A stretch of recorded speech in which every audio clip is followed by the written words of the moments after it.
नमस्कार, राजस्थान समाचार में आपका स्वागत है। पेश है राजस्थान की खास खबरें। टिकट के साथ ही बीजेपी में बहने लगी बगावत की बयार। प्रदेश में उपचुनाव के लिए भाजपा के 6 सीटों पर प्रत्याशी घोषित कर चुकी है। इसी के साथ ही बगावत की बयार भी शुरू हो गई है। टिकट की उम्मीद लगाए बैठे कुछ नेता बगावत पर उतर आए हैं। कुछ जगह तो नेता खुद बगावत के सुर अल्पाने लगे हैं, तो कहीं नेताओं के समर्थकों ने मोर्चा खोल दिया है।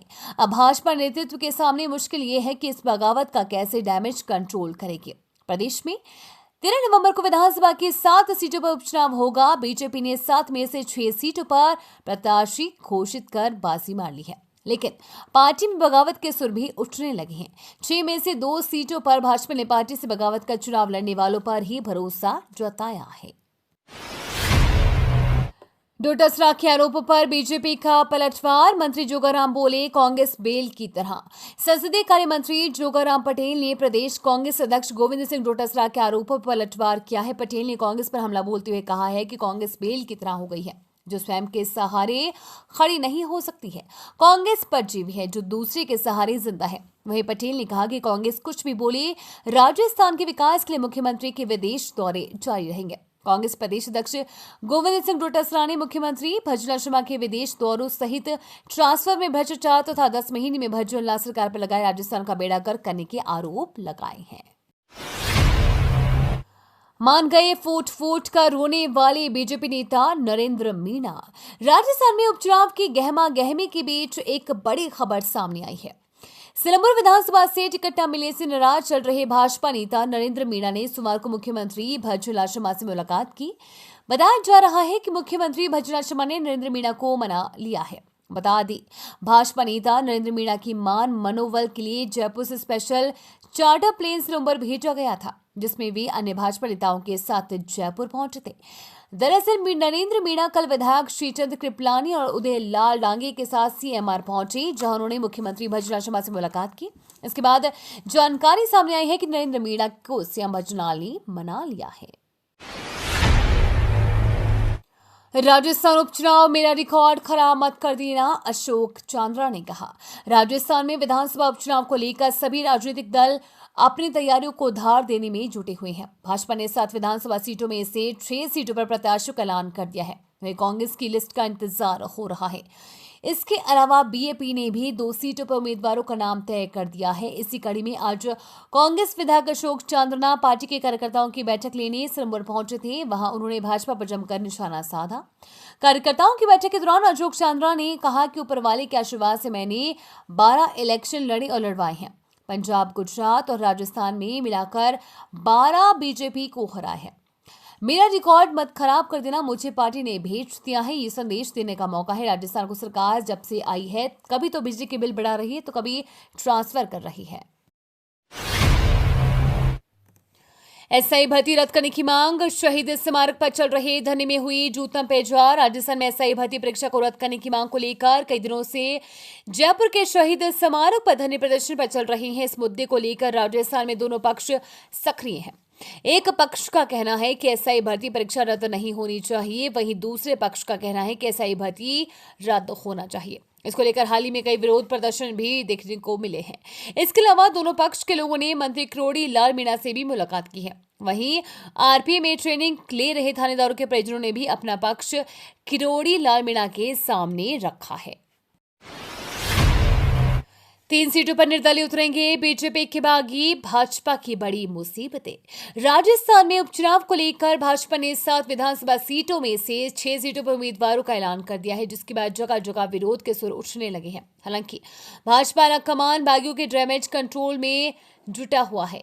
सबसे ज्यादा रामगढ़, झुंझुनू, दौसा और देवली उनियारा विधानसभा सीट पर बगावती सुर उठे हैं। रामगढ़ उम्मीदवार सुखवत सिंह के विरोध में बगावत तेज हो गई है। कई पार्टी पदाधिकारियों ने इस्तीफे सौंप दिए हैं। गत विधानसभा चुनाव में उम्मीदवार रहे जय आहूजा ने सुबह कार्यकर्ताओं की बैठक बुलाई। इसमें तय हुआ कि चाहे जय आहूजा चुनाव लड़े या फिर सर्व समाज का कोई अन्य व्यक्ति, उसे ही समर्थन दिया जाएगा। नई तकनीक से बेहतर होंगे हाईवे, अंधेरे में भी चमकेंगी सड़कें। केंद्र सरकार ने सभी राज्यों को भेजा आदेश। देश के राजमार्ग और अधिक सुरक्षित बनेंगे, इसके लिए केंद्र सरकार नई तकनीक का प्रयोग करेगी। ये तकनीक से निर्माण की प्रक्रिया सस्ती और वाहन चालकों के लिए अधिक लाभदायक है। अंधेरे वाले मार्ग पर इस तकनीक से बने मार्ग चमकते नजर आते हैं और ये सड़क हादसों में कमी लाने में मददगार है। केंद्रीय सड़क परिवहन मंत्रालय ने देश के सभी राज्यों और केंद्र शासित प्रदेशों का तकनीक का प्रयोग करने का आदेश जारी किए हैं। इसके अलावा सभी राज्यों व केंद्र शासित प्रदेशों के मुख्य सचिवों और सड़क निर्माण से संबंधित सभी विभागों को एक पत्र भेजा गया है। राजस्थान में अचानक बदला मौसम, जयपुर समेत कई जिलों में बारिश। राजस्थान में इस बार मानसून खूब मेहरबान रहा है। मानसूनी बारिश के कारण सालों बाद कई नदी नाले उफान पर आ गए हैं। बारिश के चलते कई जिलों में बाढ़ जैसे हालात हो गए हैं। अब मानसून की विदाई के बाद फिर से मौसम लुका छिपी खेल खेलने लगा है। सोमवार को दोपहर बाद कई जिलों में अचानक मौसम बदला और तेज बारिश हुई। कुछ इलाकों में किसानों की कटी हुई फसलें बारिश के कारण खराब हो गई है। हल्की बारिश से तापमान में भी गिरावट दर्ज की गई है। अचानक मौसम बदलने से जयपुर, भरतपुर, जोधपुर, जालोर और बाड़मेर में बारिश दर्ज की गई है। वहीं भरतपुर में तेज हवा ने जसवंत मेला प्रदर्शनी में जमकर तबाही मचाई। सीएम भंजूलाल की अमेरिकी राजदूत से मुलाकात। मुख्यमंत्री भंजूलाल शर्मा ने सोमवार को मुख्यमंत्री कार्यालय में भारत में अमेरिकी राजदूत एरिक गारसेटी ने मुलाकात की। इस दौरान मुख्यमंत्री ने आगामी 9 से 11 दिसंबर को आयोजित होने वाले rising Rajasthan global investment summit में गारसेटी एवं अमेरिकी निवेशकों को आमंत्रित किया। इस मौके पर सीएम ने कहा कि राज्य में अक्षय ऊर्जा, खनन, आईटी और विनिर्माण क्षेत्र में निवेश की अपार संभावनाएं हैं। राज्य सौर एवं पवन ऊर्जा के क्षेत्र में देश में पहले स्थान पर है। सीएम ने कहा कि राज्य सरकार द्वारा एक नई पर्यटन नीति लाई जा रही है, जिसमें निवेशकों को कई तरह के लाभ दिए जाएंगे। राज्य में कौशल विकास, आईटी, बुनियादी ढांचे का आधुनिकीकरण एवं रक्षा प्रौद्योगिकी के क्षेत्र में निरंतर काम किए जा रहे हैं। साथ ही इन क्षेत्रों में निवेशकों के लिए ढेरों अवसर हैं। सीएम भंजूलाल शर्मा ने सफाई कर्मियों को बताया राष्ट्र निर्माता। मुख्यमंत्री सीएम भंजूलाल शर्मा संयुक्त वाल्मीकि श्रमिक संघ द्वारा आयोजित स्वागत समारोह को संबोधित करते हुए कहा कि सफाई कर्मियों की राष्ट्र निर्माण में अहम भूमिका है। वे हमें बीमारियों और गंदगी से बचाकर स्वच्छ एवं स्वस्थ वातावरण बनाने में महत्वपूर्ण योगदान देते हैं। उन्होंने कहा कि सफाई कर्मियों की सुरक्षा, सम्मान और कल्याण राज्य सरकार की प्राथमिकता और जिम्मेदारी है। उन्होंने कहा कि राज्य सरकार ने नगर निकायों में होने वाली करीब 24,000 सफाई कर्मचारियों की भर्ती में सफाई कर्मियों की मांगों एवं सुझावों के अनुरूप संशोधन कर नियमों का सरलीकरण किया है और लॉटरी के माध्यम से पारदर्शी तरीके से भर्तियां करने का काम किया जा रहा है। सावधान, उदयपुर में अभी नहीं टला खतरा। राजस्थान में पैंथर की खबर पूरे शहर में खौफ का माहौल था। 18 अक्टूबर को सूचना मिली कि तेंदुए का एनकाउंटर कर दिया गया। इस सूचना से लोगों ने राहत की सांस ली थी। तभी एक और तेंदुए की सूचना से पूरे इलाके में एक बार फिर सनसनी फैल गई है। बता दें कि वन विभाग और पुलिस ने मिलकर मैदान में पैंथर को शूट कर दिया था, जिससे ही गोगुंदा, सायरा और बड़गांव तहसील में आतंक मचाने वाला आदम को तेंदुआ बताया गया है। लेकिन लोगों में दहशत खत्म नहीं हुई है, क्योंकि इस घटना के स्थल से 4 से 5 किलोमीटर दूर शहर के समीप बड़ी गांव के लियो का गुड़ा में एक बार फिर पैंथर देखा गया। झालावाड़ में निवेश के खुले द्वार, 600 करोड़ रुपए का होगा इन्वेस्टमेंट। जिले में सोमवार को राजस्थान राइजिंग इन्वेस्टमेंट मीट का आयोजन किया गया। शहर के निजी होटल मानसिंह पैलेस में आयोजित इस कार्यक्रम में मुख्य अतिथि प्रभारी मंत्री ओटा रामदेवासी रहे। इस मौके पर 39 उद्यमियों द्वारा एमओयू कर करीब 600 करोड़ रुपए निवेश की सहमति प्रदान की गई। ऐसे में निवेश के माध्यम से जिले में सैकड़ों लोगों के रोजगार के अवसर खुलेंगे। उड़ान के 8 साल पूरे, पीएम मोदी ने कहा हम विमान क्षेत्र को मजबूत करते रहेंगे। प्रधानमंत्री नरेंद्र मोदी की महत्वाकांक्षी योजना उड़ान को 8 साल पूरे हो गए हैं। इस योजना से हवाई यात्रा के अलावा एविएशन सेक्टर से जुड़े कारोबार को भी बढ़ावा मिला है, जिसमें क्षेत्रीय एयरलाइंस को काफी फायदा पहुंचा है।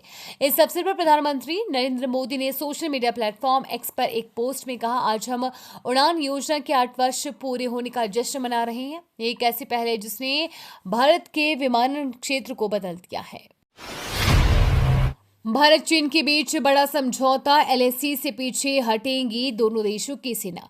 भारत और चीन से एलएसी पर एक नई सहमति बनाई है, जो दोनों देशों के बीच सीमा विवाद के समाधान की दिशा में एक बड़ा कदम है। भारत और चीन के बीच एलएसी पर गश्ती व्यवस्था के लिए एक खास समझौता हुआ है। यह समझौता हाल में हुई वार्ताओं का परिणाम है, जिसमें दोनों देशों के अधिकारियों ने विभिन्न मुद्दों पर चर्चा की थी। भारत और चीन के बीच एलएसी पर हुए यह समझौता हाल ही में अधिकारियों के बीच हुए वार्ताओं के परिणाम स्वरूप हुआ है और इससे सीमा पर अलिप्तता की संभावना बन रही है।